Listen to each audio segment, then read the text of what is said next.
Thanks for joining us for Beyond the Minute, where we take a deep dive into the weekly real estate numbers so you can better understand the current market and we can provide you the knowledge and insight you need to have the confidence to dominate this market and your next real estate transaction. Welcome to the Monday Morning Market Minute. Single family inventory from South San Francisco to Redwood City right now is 156. That's up from 140 of last week. And last year at this time, the number was 146. So 10 more homes on the market year over year. We had 52 homes come on the market. That's a large number. And with 32 homes going to contract, that's actually down from last week's 42. It's not the 40 number we like to see week in and week out. But remember, last week inventory was down. So with less inventory usually means less sales. Condominiums right now, 72 condominiums on the market. That's up from last week's 60. Last year at this time, the number was 52, so 20 more. We had 26 condominiums come on the market, and we had 13 condominiums go into contract. Last year at this time, there was 14 condominiums went into contract. Here's also something that's very interesting that I like to watch. Expireds, cancels, withdrawals. Last week we had 9. Last year at this time, 9. We also had 10 price reductions last week. Last year at this time, that number was 15. Very interesting. So total from South San Francisco to Redwood City, single family homes and condominiums, inventory is 228. Now that you've heard the numbers, let's discuss what they mean. And now, your hosts, with over 60 years of local Bay Area experience and hundreds of millions of dollars of closed real estate transactions, Timothy and Dan Gilmartin. Hello, this is Dan Gilmartin, sitting down with the president of the Gilmartin Group, my brother, Timothy D. Gilmartin. Thanks for listening to our 15th episode of Beyond the Minute, where Tim and myself unpack the Monday Morning Market Minute. Good morning, Tim. Morning, Dan. So it's April 15th, 2019, tax day. What a great day. You get to pay your taxes by today. And the market had its first week in 6 weeks where inventory actually rose. And not surprisingly, it followed the same course that it's done in the past, year over year. It followed the exact same pace. Last show we mentioned that it will be interesting to see if tax day would have an effect on the market. It appears that it has. That also being said, we still had 10 price reductions last week, which is down from 11 of the week before, last year, that same week was 11. Gotcha. So last week we had 10, the year before was 11. And homes that expired, canceled, or withdrew, last week was 9, the week before was 9, last year the number was 9. How interesting. You know, when you see numbers like that, and we watch this every week as we talk about, it's just so fascinating. When we say this every time, it's so fascinating. But how it just seems to do the same ebb and flow. It becomes very predictable. You'd think you can't. Well, the predictability is in the data, though, right? I mean, that's the whole thing with big data. The larger the amount of data points you have, the more predictable it becomes in terms of the disparity gets centered toward the middle. The trend comes showing up itself up or down. You know, there's no surprise in last week's marketplace whatsoever. I think we even mentioned it last Monday. It was property tax day. I said pay your property taxes. I forgot to mention that it was also IRS tax day for today. Mm-hmm. And there's no question every year during the week of property taxes and income taxes, buyers slow down. Do you think sellers say yes to negotiations when they get closer to property tax day? Well, I think certainly there's different motivations that come up depending on your position in life, right? Sure. So anybody who owes money is more likely to take money sooner than later, meaning negotiate. Mm-hmm. So certainly that's part of it. I think most of the tax type transactions happen under a different type of duress where the date of the month doesn't really matter anymore. It's getting it done. But I think for the standard marketplace of buyers and sellers, I'm certain, most of our buyers are selling something or are already in the marketplace, right? So they already deal with this property tax and income tax and all these types of things. And so that's just all part of the slowdown of the marketplace. It's already baked in. Absolutely. Because if you are going to go down the path of listening to us and saying, well, if you're telling me that every year tends to ebb and flow the same, then there should be some strategy in there. So if I was a buyer, are you telling me that maybe I should be shopping more on this week Well, buyers and sellers don't always get to choose their timing. But if you get to choose your timing, there's no question there's a market cycle within the year that we've tracked and we try to help our clients recognize as optimum time frame, right? A seller's optimum time frame is from the middle of February through the middle of May. A buyer's optimum time frame is truly from the middle of October through the end of December, right? But not every buyer can wait that long or needs that marginal extra deal to wait that long than have a home now, right? And sellers sell for all types of motivations. So, whether you're able to fall into the perfect market cycle or not, that depends really on your option of timing or not. Right. I mean, if you're a buyer and your perfect home, that the one you absolutely want doesn't come up in June, right? Yeah. It's on the market today. Right. Then you better buy it today. Yeah. And of course, then there's so many other variables. Obviously, interest rates, things could happen on both sides of the coin. So we looked at some numbers. I believe you were doing some research, and there's been a total of 256 sales so far this year, 2019. Well, actually, those will be properties listed in 2019 that closed in 2019. Okay. Actually, since the beginning of the year, closings in the market that we track is 485 closings. Say that again. 485 closings, Which since is? January 1st through now. Uh-huh. And that just happens to be everything. Actually, that would be everything listed after. No, not even listed after. There was no list date on that, just closings. So everything that's closed since the beginning of the year is 485.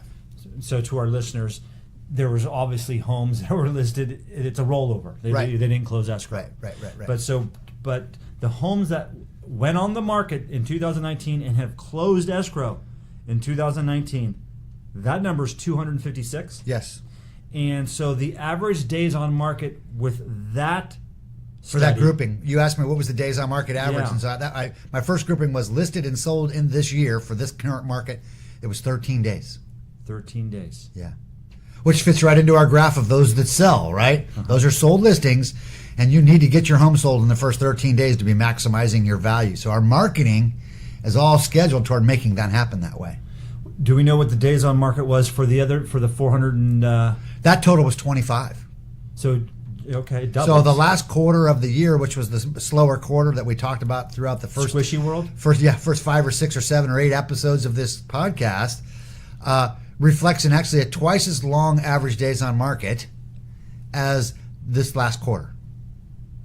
Amazing. And so, and then when we didn't look at it, maybe we did, but then you have the sales price to list price ratio. People were thinking one thing, October, November, December. I did look at that.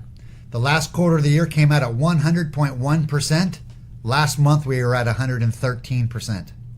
And we talked about last year, I don't know if we talked about it this show, maybe we did, that we hit a peak in October-ish, and then we hit a wall in October, actually. Right? And depending where we're looking, just as a round number, it felt like we gave 10% of the 2018 gain back. I'm going to tell you, I looked at sale price per square foot. The max average price per square foot last year was $1,100, and this is on a monthly basis, so it depends on what sold in that month. Sure. But the max monthly number was $1,120, and that number dropped down to $913 in that last quarter of the year, which, by the way, is more than 20%. Which is really kind of interesting. It's super interesting. Or actually probably almost right on 20%. And yet we've got it all back. We got it all. That's my point. Here we go again. Yeah, we got it all back. Yeah, I don't think we're beyond last year's peak at the moment. As a matter of fact, the last number I saw was 1,057 a foot. So we're still 5% behind. So you're telling me there's a chance? I'm telling you there's room in the marketplace. And quite frankly, from a trend perspective and analysis of numbers, one of the things that has to happen for this market to continue going forward is to pierce that $1,120 a month, $1,120 per square foot sale price, with some new averages above that, right? Because trends are set by breaking or not breaking the trend line, right? And the trend line right now is at the high water mark 1120. Let's say the low mark at 913. We're running in this channel right now, but we've been moving our way back up toward 1120. It'd be interesting to see what happens when we get to the top of that channel, whether we actually break through. That just points to when Dan, I hear you say on the Monday Morning Market Minute, good time to sell, good time to buy. How is this possible? Well, right now, homes are selling. As a seller, this is good. And for buyers, there's more inventory on the market. And yet, look, we just talked about a trend line that we're, a resistance line, and we're under that resistance line. So you would want to buy today, especially if this is gonna bust through that resistance line. Well, I sat in a meeting with a group of realtors, so of course let's make sure we all understand we're all a bunch of realtors talking about real estate. But we pretty much agreed that at the moment prices aren't going down and interest rates aren't going down. So there's hardly a better time to buy if you're a buyer, because prices are going up and interest rates sooner or later will also be going up. So the reality is, and we've said this in this conversation several times this year, the most important part about the buy right now is a low interest rate. Yeah. It's hard to believe that they're this low, still this low, and there's no reason why they're going to go up actually now, even though last year they said we're going to go up, up, up. Frankly, the rest of the world is sending their money to us, and we can't even raise our prices because they're buying it. So the demand for the dollar so heavy that the price goes down. Mm-hmm. Or price goes up and the yield goes down, I should say. And that really fed right into my next question, and maybe it was already answered, but I have the question. Where do we go from here? Well, I think we're going to keep marching right on through the month of May right now and see how it plays out. The market is about a month behind itself from a normal annual cycle. Mm-hmm. We normally hit the peak in inventory middle of June. My expectations will be the end of June this year. I think we have some strong sales to happen. Really we have a squishy week coming in again this week with Easter Sunday and or Passover starting on Friday. Taxes today, so on and so forth. So, I kind of see the month of April as kind of finishing kind of softly, but I do see the month of May taking off again. I'm hoping that the month of May will catch on again, and off we go. And certainly the start of April was just gangbusters. Well, and by the way, that's why I think you got 52 new listings today. Yeah. Sellers will follow the market being hot or not, right? So the rain stopped. All of their agents, are calling them saying everything's selling crazy right now. You got to get on the market now. Mm-hmm. And so that gets 52 instead of 44, mm-hmm. right? Our average number. Are you getting any other different questions other than how's the market? No, actually, most people are starting now to recognize that the market has come back. They want to know if there's any opportunities in the marketplace. What do I think is going to happen over the long term? The long term is so hard to see right now, honestly. It's because it's been so good for so long. I think that's what makes it hard to see. Mm-hmm. I had a meeting here in the office yesterday, and we had the same exact conversation. So the conversation that I tend to end up in right now is how much longer can this go? And I am back still to saying, maybe October through January was the end of that cycle and we're off to the next cycle. Mm-hmm. Because there's hardly any reason in our area why there's an end to the cycle. As a real estate investor, where do you see the opportunity right now? Well, I think the opportunity now is still in buying the income property at these lower interest rates. Mm-hmm. I think there's tremendous opportunity in stable income properties. I mean, if I had my druthers right now, I'd be working with partners to buy apartment buildings in San Francisco because they're fixed, strong, almost fail-safe investments and at a cap rate close to current interest rates. So there's a 3 to 4% yield on these products with not counting growth, not counting increase in value. Right. So I think they're a 10, 11, 12% return on an annual basis over a 10-year period. Mm-hmm. That's hard to beat. What kind of capital do we need to be in a deal like that? Well, my current plan right now, if you're asking me, what I'm thinking about is I'm like to figure if I could raise about $10 million to buy $20 million worth of property. Okay. I think it's a couple properties to buy. Mm-hmm. 50% leverage should generate some decent cash flow and give us some leveraged growth. The value really in our area is based on equity growth versus cash flow. That's right. That's the pricing model. Right. So the best where lies security. It's a trade-off. Yeah, exactly. So, and that's why I like San Francisco because it's so secure with their rent control and such a major marketplace.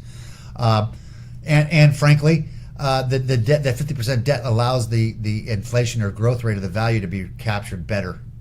Especially when interest rates and cap rates are almost the same. Mm-hmm. I'm getting free money plus double value on the leverage. And good security. Yeah.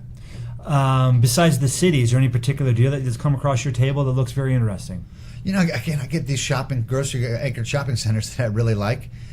But, all the way down to this beautiful duplex over here on State Street for two families. I love that duplex. That makes a big sense to me. There's some great properties for sale. A new building came for sale on, if we're talking investment properties, which we don't normally talk about in here. I track those in a whole different tracking scenario I have on for those. A beautiful building just came for sale in Glendora, up on Glendora and San Mateo, by the shopping center up there off at 92. Duplex? Those are usually duplex. No, it's a 9-unit building. Oh, boy. Yes. So, in other words, there's some really good, exciting property coming for sale right now if you're an investor. The cap rates on the peninsula are a bit low, but so are the interest rates, and that's what really is driving the market. It has to do with cap rates versus interest rates. Right. So there's some great opportunities out there. And you know what, Dan, back to your great time to buy, great time to sell. The reality is it is a great time to buy. It is a great time to sell. Prices have hardly ever been higher, and yet interest rates have hardly ever been lower. And so it works for both parties. Efficient marketplace. Exactly. Great. What a wonderful show. I love the little tangent we went on. That's a lot of good information. And so if you want to continue to know about what's really going on, then simply tune in to the weekly Monday Morning Market Minute and then check into Beyond the Minute and discover if the inventory has a dramatic shift and if sales keep the pacer going. That's the best way to do it, is stay tuned. Thank you again for listening, and if you have any questions, please continue to reach out to Tim or myself. You can go to our website. That is www.thegilmartins.com, or you can email Tim or myself. It's our first name at thegilmartins.com, meaning Tim is Tim at thegilmartins.com. I'm Dan at thegilmartins.com. You can also continue to listen on your iTunes, Google Play Store, Stitcher, Spotify, and Pandora for your listening pleasure, which allows you to subscribe, like the podcast, and leave a 5-star review. And when you do this, it will make a big difference in spreading the word, and so even more people can see what's going on with this Mid-Peninsula marketplace and beyond. It continues to change. Great. Well, thank you. Wonderful show, and thank you for all your research, and I look forward to next week's conversation. Thanks, Dan. All righty.